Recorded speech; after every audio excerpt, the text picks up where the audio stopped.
Although we work with highly productive cows, we place great importance on fiber. We work with both dry ground corn and high moisture corn, 5 on each side, 2 rounds. Here in Paraguay, we have a challenge. We don't have any laboratory that analyzes starch. We use the Penn State sieve and send samples to a laboratory in Brazil. Jesse sent a message saying that he won't be making videos anymore because you haven't subscribed to the Santa Fe channel. So subscribe now, and he will continue recording on farms around the world. I would like to talk a little about manure observation because we don't need to open the cow to understand what's going on inside. The ideal manure consistency should be between 2 and 3 fingers in height. If it is only 1 finger high, it means the cow has diarrhea. If it is too high, it indicates excess fiber and a low presence of grains. High-producing cows should have manure with a texture similar to a thick pancake. When it falls, it should make a characteristic sound. As they say, the nutritionist should applaud when seeing this format, as it means the condition is perfect. This indicates good ruminal health with no unpleasant odors or excessive fly presence. Although we work with highly productive cows, we place great importance on fiber, especially effective fiber, to ensure ruminal health and reduce the need for additives. The corn we use is very well processed. We work with both dry ground corn and high moisture corn, as using only high moisture corn can significantly reduce the milk fat content, considering that corn is already present in the silage, as we will see next. Here, we make extensive use of high moisture corn, which offers the advantage of eliminating freight costs. The corn is locally produced, harvested, and stored directly, avoiding transportation to the cooperative, the drying process, and the subsequent shipment back. Additionally, high moisture corn has slightly higher digestibility than dry corn. The only point of attention is that since it is preserved through acid fermentation, excessive use may reduce milk fat content. Therefore, we use as much high moisture corn as possible, but complement it with some dry ground corn to maintain milk quality. Currently, we are also using some ground oats, which we acquired from a neighbor who had a surplus and offered it at an opportune price. Oats partially replace corn, but for it to be economically viable, its cost must be at least 30% lower than that of corn. Here are the ground oats, ready to be loaded directly into the mixer. We are using between 1.5 kilograms and 2 kilograms per cow per day. On a farm where cows average 40 liters of milk per day, daily grain consumption ranges between 15 kilograms and 18 kilograms per animal. Meanwhile, cows producing 60 liters, or even those that reached 70 liters last week, consume between 30 kilograms and 35 kilograms of dry matter per day, with more than 20 kilograms coming from grains. What stands out is that there are no cases of acidosis, thanks to the proper management of effective fiber.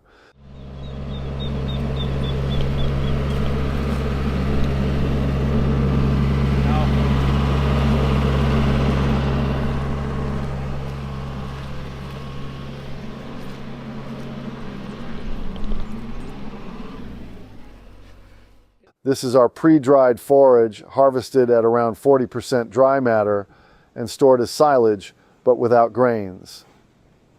Previously, we used the bag storage system, but due to low compaction, there was a high incidence of mold. For this reason, we switched to bunker silos, where we can drive a tractor over the material to ensure better compaction. The result is a contamination-free, odorless, high-quality feed used as a source of effective fiber. We harvest tifton, panicum, and other grasses, but the exact variety of the forage is not the most critical factor. What truly matters is the cutting stage. The forage must not be overgrown. It should have more leaves and be soft, like what we have here.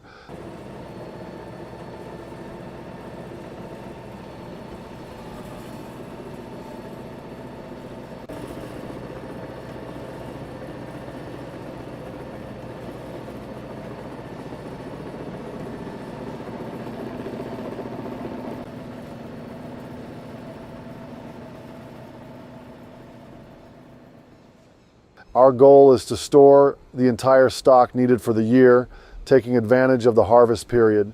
Here we cultivate 400 hectares of soybeans. As soon as the soybean harvest is completed, we immediately begin planting the next crop. We plant a Phrynia variety corn, which is harvested between May and June and then sold as a whole plant.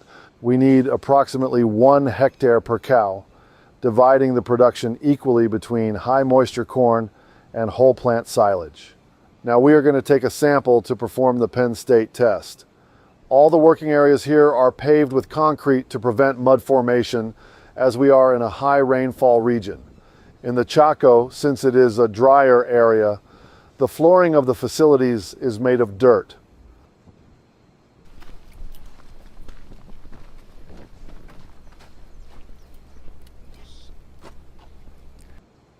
Silage compaction is a critical factor.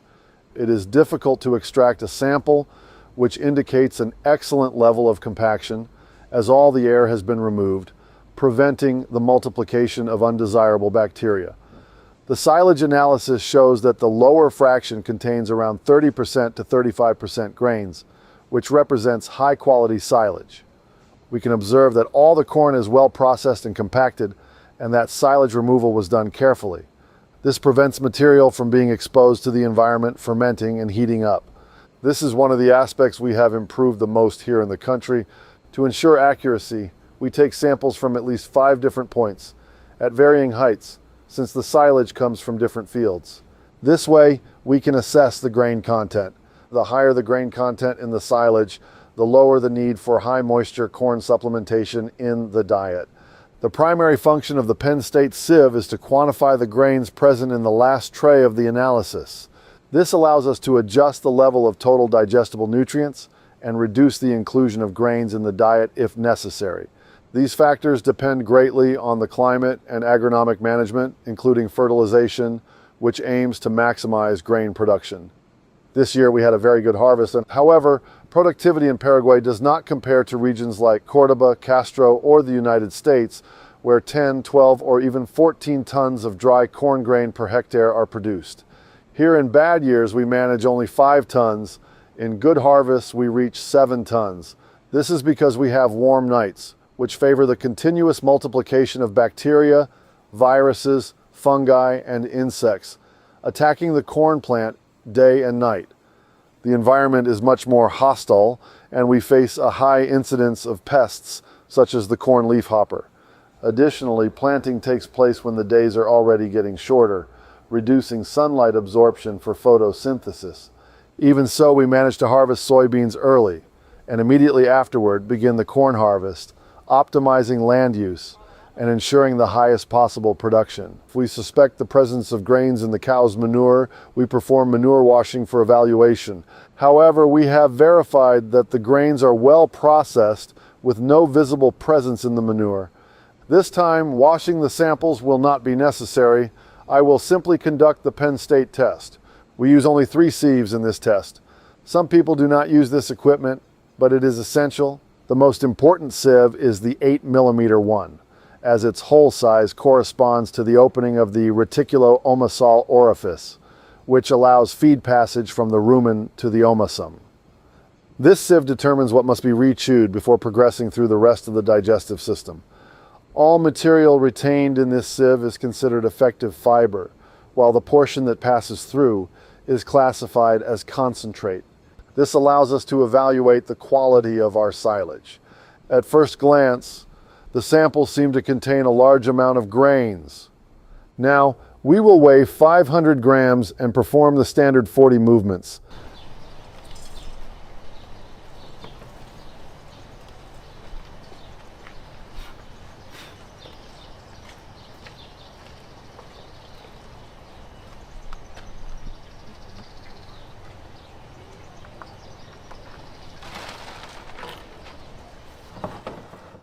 Five in each direction and 2 complete rotations.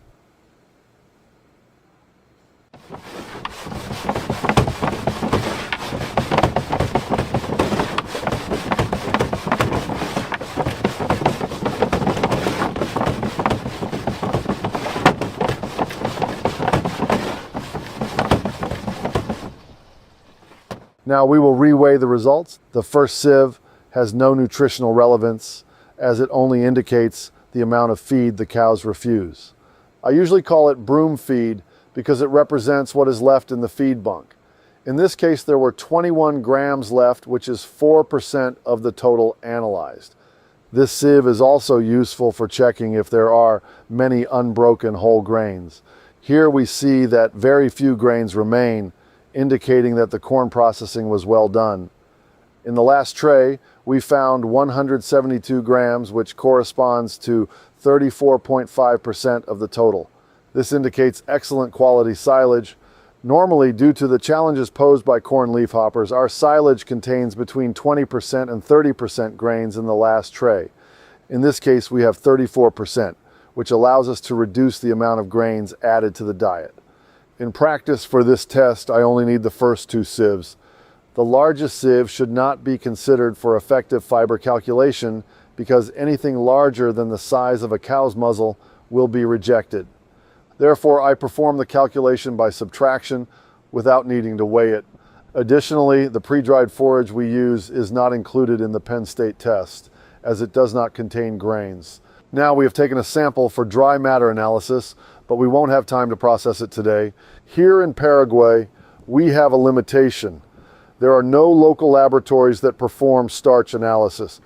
Therefore, we use the Penn State test and send the samples for analysis in Brazilian laboratories. Over time, we have been able to establish a very precise correlation between the amount of corn found in the last tray of the test and the starch content in the diet.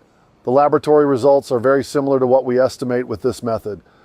This allows us to make adjustments more quickly without having to wait a month for the Brazilian analysis results, because by the time those results arrive, the silage has already been consumed by the cows, making corrections too late. The analysis results are sent to CBO in Campinas. When they arrive, I use this information to fine-tune the diet formulation with precision.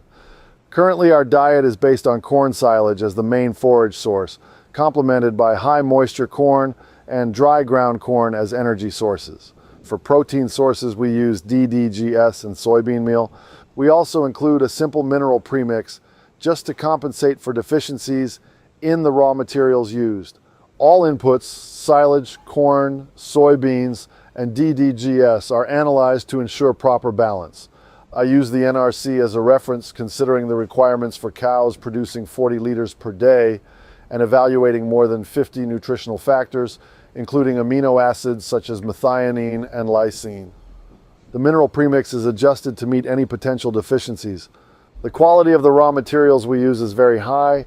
Our DDGS meets excellent standards. The soybean meal is export grade.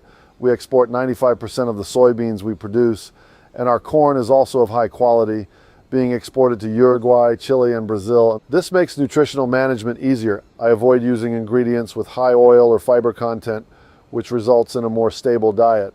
We work with just one diet for lactating cows, as the system is small and it is not worth preparing two different mixers. For fresh cows, there is a manual adjustment by adding a little more fiber and protein on top of the base diet to support organ development. All components are analyzed in detail, including micronutrients such as selenium. We strictly follow NRC recommendations. The only additives we use are monensin and live yeast, nothing beyond that. The rest of the formulation is adjusted to meet nutritional requirements without the need for extra supplements. With this management approach, we achieve very satisfactory production levels despite the heat challenges. Many cows are producing between 50 and 60 liters per day with good comfort, ruminal health, and digestible fiber. There are no secrets. The key is to work with consistency and monitor every detail to ensure everything is functioning correctly.